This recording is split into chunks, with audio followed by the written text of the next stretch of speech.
میں پہلے بھی کہہ چکا ہوں کہ اچھی بات ہے اکیڈمی میں رونق لگنی چاہیے، لیکن کیا یہ صرف رونق ہی لگ رہی ہے؟ اس سے فائدہ کیا ہوگا؟ مجھے اس کا کوئی اسٹریٹجی، کوئی پلان نظر نہیں آ رہا. پہلا، دوسرا، تیسرا یہ راؤنڈ کس حساب سے ڈیفائن کیے تھے؟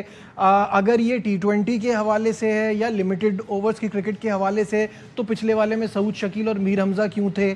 اور اگر یہ والا کچھ ڈیفرنٹ ہے تو اس میں سلمان علی آغا کیوں ہے؟ مجھے سمجھ نہیں آ رہا کہ اس کی پلاننگ کے پیچھے کیا ہے. اسکل ڈیولپمنٹ پہلی دفعہ نہیں ہوا، اس سے پہلے بھی ہوتا رہا ہے. بوٹ کیمپس لگتے رہے ہیں، پاکستان کے کاکول میں لگ چکے ہیں کئی دفعہ کیمپس. ایک دفعہ محمد اکرم تھے غالباً، ان کے ساتھ پاکستان کے بہت سارے پلیئرز کاکول گئے تھے، ٹریننگ وہاں پہ کی تھی. اسکل ڈیولپمنٹ ایک اچھا آئیڈیا ہے، اس لیے کہ آف سیزن میں پلیئر، جیسے کہ ہم لوگ پہلے بھی کہہ چکے ہیں کہ پلیئر چلے جاتے ہیں گھر اور پھر اپنی ڈائٹ کے اوپر، اپنی فٹنس کے اوپر، اپنی ٹریننگ کے اوپر اتنی توجہ نہیں دے پاتے. تو آف سیزن میں اچھا ہے، لیکن تھوڑا سا مکس ہے. یہ بات آپ کی بالکل درست ہے کہ کچھ پلیئر T20 کے، کچھ پلیئر ٹیسٹ کے.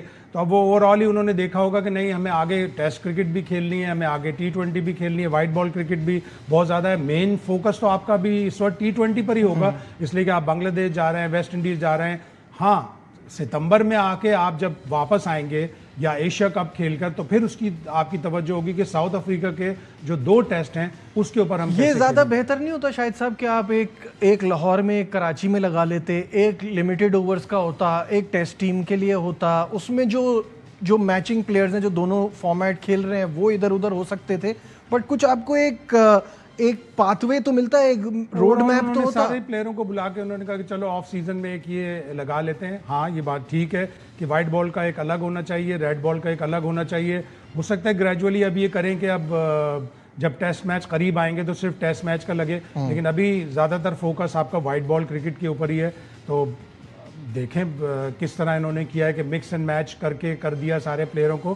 لیکن اوور آل میرے حساب سے یہ ایک جو اسکل ڈیولپمنٹ ہے یہ برا آئیڈیا نہیں ہے. آپ آف سیزن میں اپنے پلیئروں کو مومنٹم میں لے کے آتے ہیں، ان کی پریکٹس پراپر ہوتی ہے، ان کی ٹریننگ پراپر ہوتی ہے، ان کی ڈائٹ پراپر ہوتی ہے. تو آئیڈیا اچھا ہے، لیکن اس کا امپلیمنٹیشن ظاہر ہے اب ایک دفعہ ہوا ہے، نیکسٹ ٹائم شاید اس سے پہلے اس سے بہتر ہو سکے. اچھا، بہت سارے لوگوں کا یہ بھی ماننا تھا کہ جو پاکستان کی سیزن کرکٹرز ہیں ان کے ساتھ جو ٹریننگ ہو رہی ہے وہ ٹریننگ نہیں ہے جو ان کے ساتھ ہونی چاہیے، وہ بہت بیسک لیول پہ ہو رہی ہے، جیسے شیڈو پریکٹس یا یہ وہ انڈر 15 انڈر 14 کے بچوں کو کرائی جاتی ہے. تو کیا آپ اس سے اگری کر رہے ہیں کہ اس کا بھی آپ کو کوئی پلان بنانا ہے کہ آپ نے بابر اعظم کو یا رضوان کو یہ سب نہیں کرانا، ان کی ٹیوننگ کچھ اور طریقے سے ہونی چاہیے؟ اب ظاہر ہے آپ کے پاس ابھی ریڈ بال کا ہیڈ کوچ آیا ہے، وائٹ بال کا آپ کے پاس الگ کوچ ہے. یہ جنرلی ایک ہائی پرفارمنس سینٹر یا نیشنل کرکٹ اکیڈمی جو آپ کہہ لیں، انہوں نے ایک پلان بنا کے دیا ہوگا. ہم اس میں بہت سی چیزیں نکال سکتے ہیں کہ یہ چیز صحیح نہیں تھی یا وہ چیز صحیح نہیں تھی. لیٹس چلو ایکسیپٹ، ایک آئیڈیا ہے اور آف سیزن میں پلیئروں کو ایک موقع دیا ہے کہ وہ فٹنس پہ اپنے کام کریں، اپنے اسکل کے اوپر کام کریں.